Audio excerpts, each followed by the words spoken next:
Hello दोस्तों, welcome to my channel history की पाठशाला में आपका आज एक बार फिर स्वागत है। और आज हम पार्ट 2 लेकर आए हैं अशोक सम्राट के। पार्ट 1 में हमने अशोक के कलिंग युद्ध के बारे में डिस्कशन किया था और ये पार्ट 2 है। इसमें हम अशोक महान सम्राट के अब शिलालेख, स्तंभलेख और गुहाओं यानी अशोक के जो अभिलेख हैं उनसे रिलेटेड क्वेश्चन लेकर आए हैं। तो ये बिना देर किए देखते हैं अशोक के अभिलेख। तो अशोक का जो इतिहास हमें मुख्य रूप से उसके अभिलेखों से पता चलता है। बिल्कुल ठीक, यदि हम अशोक के इतिहास की बात करें तो अशोक का जो इतिहास है वो उसी अशोक राजा के अभिलेखों द्वारा ही पता चलता है। अशोक के अभी तक 40 से भी अधिक अभिलेख प्राप्त हुए हैं जो देश के कोने कोने से निकले हैं। वर्तमान में अशोक का अभिलेख का महत्व अशोक के साम्राज्य की सीमा के निर्धारण में है। अशोक के धर्म को एवं प्रशासन आदि संबंधी चीज़ों की जानकारी प्राप्त करता है। सर्वप्रथम अशोक का जो अभिलेख है वो 1837 में जैम प्रशम एक वैज्ञानिक थे, बायोलॉजिकल। उन्होंने विद्वान ने अशोक का स्तंभ पढ़ा जो कि ब्राह्मी लिपि में लिखा हुआ था। अशोक के अभिलेख को विभाजन निम्न प्रकार है। अभिलेख जो हैं उनके शिलालेख में हैं, स्तंभलेख में हैं और गुहालेख में हैं। तो अगर शिलालेख की बात करें तो वो दीर्घ शिलालेख हैं जिनकी संख्या 14, प्रतिस्थल 8 हैं। लघु शिलालेख की बात करें तो ये भी शिलालेख में है, इनकी संख्या 2 है। और पहला उत्तरी पंक्तियाँ फिर दक्षिणी प्राप्तियाँ में है और प्राप्ति स्थल से 13 से भी अधिक है। थर्ड की बात करें तो पृथक शिलालेख यानी जो अलग शिलालेख है प्रतिस्थल धौला एवं जूनागढ़ में स्थित है। तो ये तो शिलालेख हैं जो कि दीर्घ में, लघु में और पृथक में है। और अगर स्तंभलेख की बात करें तो दीर्घ स्तंभलेख की संख्या 7 है, प्रतिस्थल 6 है। और लघु स्तंभ की बात करें तो अशोक के अभिलेख ब्राह्मी, ख्रोष्टी और आरमाइक तथा ग्रीक लिपियों में लिखे गए हैं। अशोक के सर्वाधिक अभिलेख प्राकृत यानी पाली भाषा में लिखे गए हैं और ब्राह्मी लिपि में बाएं से दाएं, ख्रोष्टी तथा दाएं से बाएं लिपि में लिखे गए हैं। और गुहालेख की बात करें तो गुहालेख हमारा अभिलेख का एक अंग है। अब सबसे पहली बात आती है शिलालेख की, रॉक ऑफ एडिक। तो शिलालेख पहाड़ों को काटकर शिलाखंडों में समतल कर उन पर उत्कीर्ण किया जाता था। अब ब्राह्मीलेख क्या होता है इसे देखते हैं। ब्राह्मीलेख की संख्या 14 है और प्राप्ति स्थल 8 है, यानी 14 में से हमें 8 प्राप्त हो गए हैं। इसमें अशोक के 14 विभिन्न राजज्ञों शासनादेश है। जैसे कि पहला शिलालेख है पशु वध निषेध है। दूसरा शिलालेख है विदेश में धर्मचार प्रचार मनुष्य का पशु चिकित्सा उल्लेख है। तीसरा अभिलेख है रज्जुक और युक्त की नियुक्ति एवं अधिकारियों को प्रत्येक 5 वर्ष पर राज्य भ्रमण करने का अधिकार है।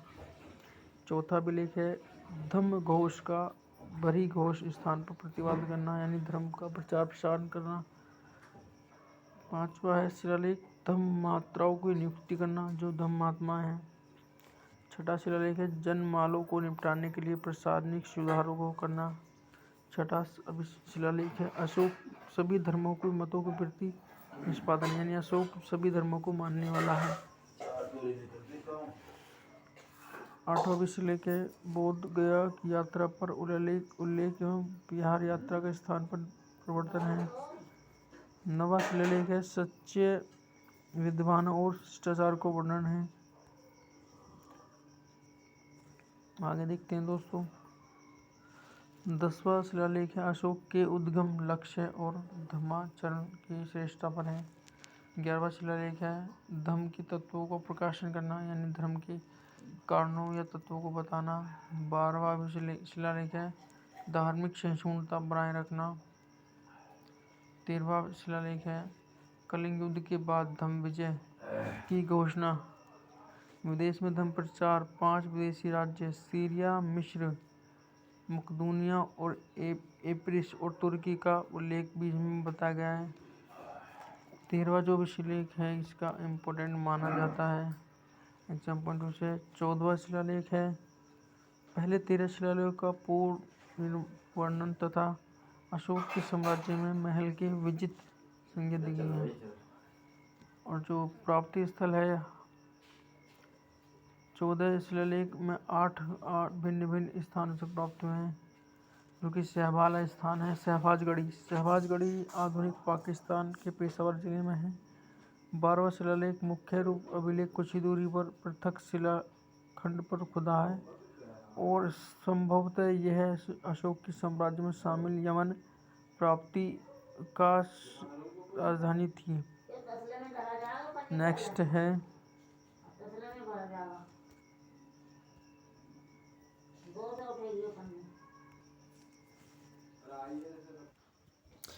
दोस्तों, फिर आगे देखते हैं मनसेहरा जो स्थल है अशोक का, ये पाकिस्तान के हजारा जिले में स्थित है। अब आगे देखते हैं दोस्तों, अशोक के 3 शिलालेख हैं, जो कि आपको जैसे कि चित्र में दर्शाया गया कि इसमें प्रथम 8 शिलालेख हैं, 9वां शिलालेख और 12वां शिलालेख है, 13वां और 14वां शिलालेख है, जो कि पहली शिला, दूसरी शिला और तीसरी शिला है। इसकी जो खोज करता है जनरल कंगनी ने की थी, और पहले और दूसरे की, अगर तीसरे की बात करें तो पंजाब के पुरातत्व विभाग का एक भारतीय अधिकारी ने इनकी खोज की थी, तीसरे अभिलेख की। फिर कालसी स्थान उत्तर प्रदेश के देहरादून जिले में स्थित है, जो गंगा यमुना नदी के टॉन्स कालसी में स्थित है। जो 4th स्थान है गिरनार, ये गुजरात के काठियावाड़ में स्थित है। जो जूनागढ़ के समीप गिरनार पहाड़ी पर है। अशोक का शिलालेख 2 भागों में बटे हैं। पहला 5 लेख जबकि बाईं ओर लिखे हैं और 7 लेख में दाईं ओर लिखा है। तो गिरनार की पहाड़ी के बीच में 13वां लेख है, 13वां के दाईं और 14वां लेख है। यह अपेक्षाकृत अधिक सुरक्षित अवस्था में है। और 5वां जो स्थान है यहाँ पर धौली स्थान माना गया है। वर्तमान उड़ीसा में प्रांत जो पुरी जिला है धौली में है। धौली 3 छोटी पहाड़ियों में स्थित है। इसमें 11वें 13वें लेख नहीं मिलते हैं तथा उनके स्थान पर 2 नए लेख खुदे हैं, जिनमें सीमांत वादियों और जनपद वासियों के दिए गए आदेश हैं। इन्हें 2 पृथक कलिंग प्रज्ञापन कहा जाता है। अन्य बातों को अलावा इनमें कलिंग राज्य के प्रति अशोक की शासन नीति का वर्णन है। नेक्स्ट स्थान है जूनागढ़ उड़ीसा के काजगंगा जिले में स्थित है। इनमें 3 पहाड़ियाँ श्रृंखला पर स्थित सभी लेख हैं। धौली की बातें यहाँ भी 11वें 13वें लेख नहीं हैं, पृथक कलिंग अलग लेख हैं। नेक्स्ट स्थान है एरागुड़ी स्थान आंध्र प्रदेश के कुर्नूल जिले में स्थित है। यहाँ शिलालेख पत्थरों के 6 टीलों पर स्थित है। इनमें लिपि की दिशा दाएं से बाएं यानी राइट से लेफ्ट की ओर और वहीं शिलालेखों की दिशा लेफ्ट से राइट की ओर मिलती है। नेक्स्ट स्थान है सोपरा महाराष्ट्र के प्रांत थाना जिले में स्थित है। यहाँ एक खंडित शिला पर 8वीं शिला के कुछ भाग उत्कीर्ण हैं। अनुमान लगाया जाता है कि पहले व 14वें लेख विद्यमान यहीं पर स्थित रहे हैं। आगे देखते हैं दोस्तों,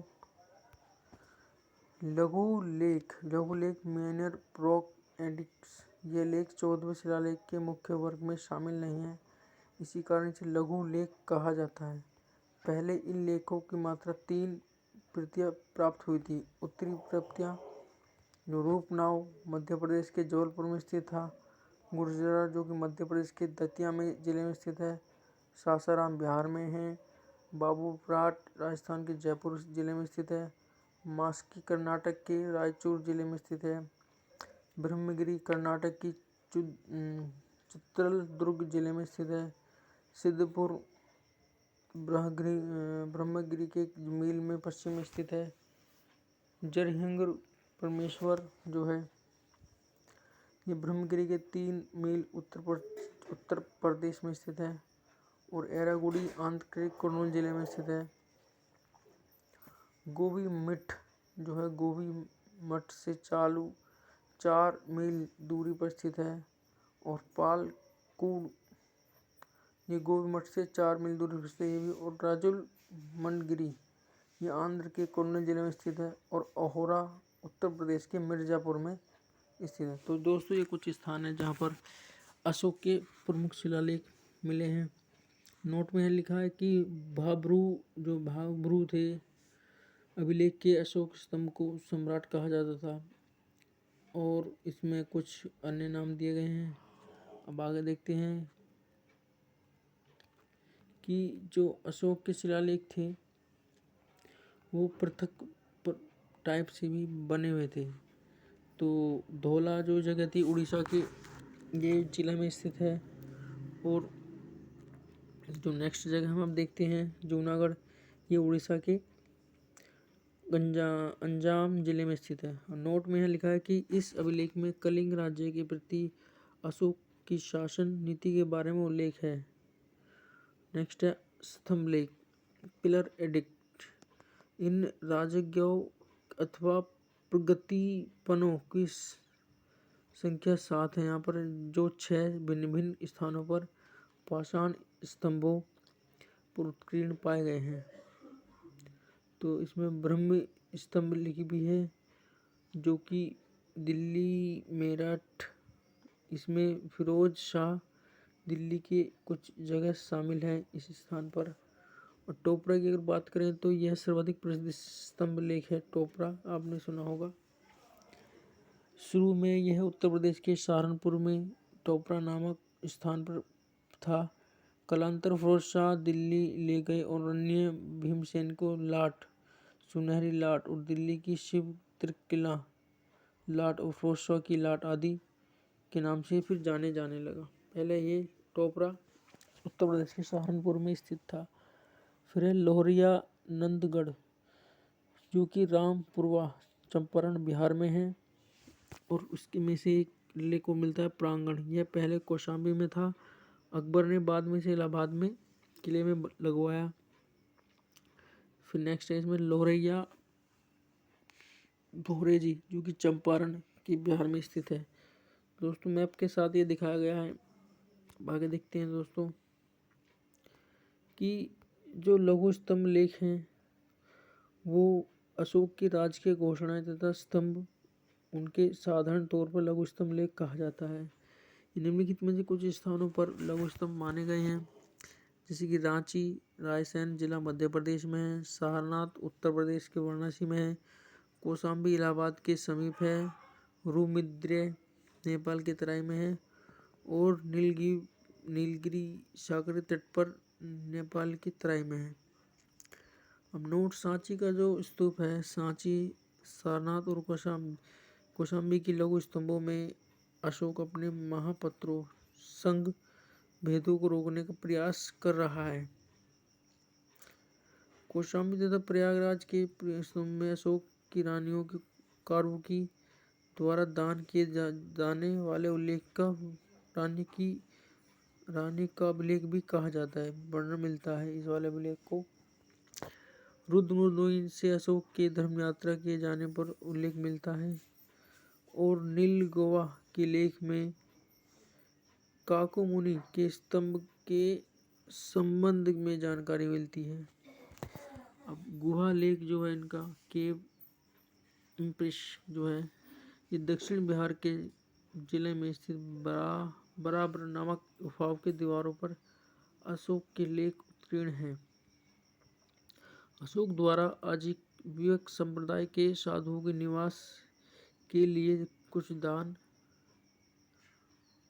में दिए जाने वाले विकर्ण सहित ये सभी अभिलेख प्राकृत भाषा और ब्राह्मी भाषा लिपि में लिखे गए हैं जो कि उस समय चलन में थी।